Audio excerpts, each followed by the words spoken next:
In Color Fields, the idea was to bring together important examples in painting, mostly from the 1960s, and situate them inside a political frame using video clips and newsreels of the era. We were hoping for a little bit of tension and some self-inquiry about the role or the disconnect between creativity and relevance.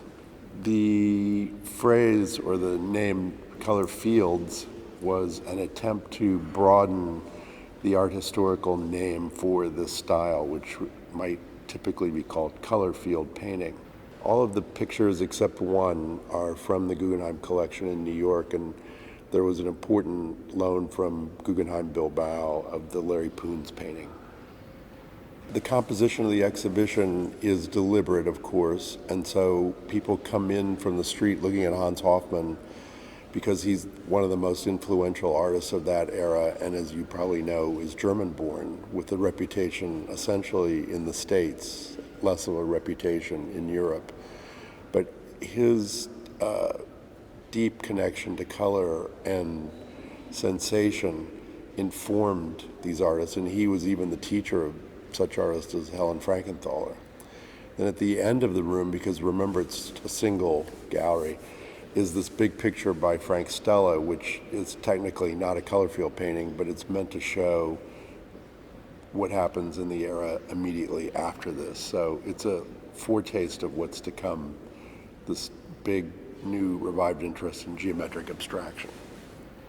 As you see in the show also, there's a countervailing sentiment among some people, even at this moment, some of whom are attracted to color, to introduce space and illusionism into the painting. I think the Jensen pictures back here, the Alfred Jensen paintings, infer that there's a different kind of spatial organization from this big field, that it can be an organization that's more indebted to architecture or Euclidean space.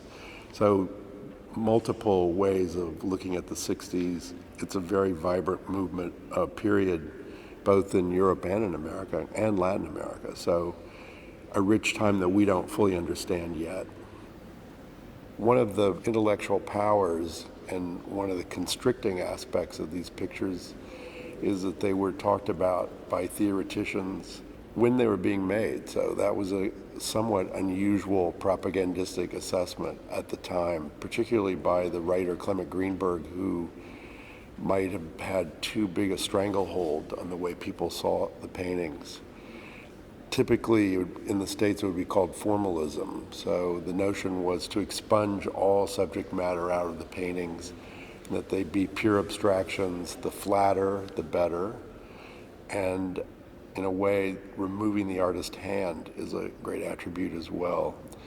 So yes, formalism as a concept was the overlay of seeing these paintings at the time, and our project became, of course, how to blow that apart and change it. One thing that was appealing looking back now was to read the literature of the moment, and we reprint a very important Greenberg essay in the catalog, and to try and connect that to public events or news events of the era, and then ask the rhetorical question, how can an artist make relevant work? How can work be relevant, and what is relevancy inside creativity?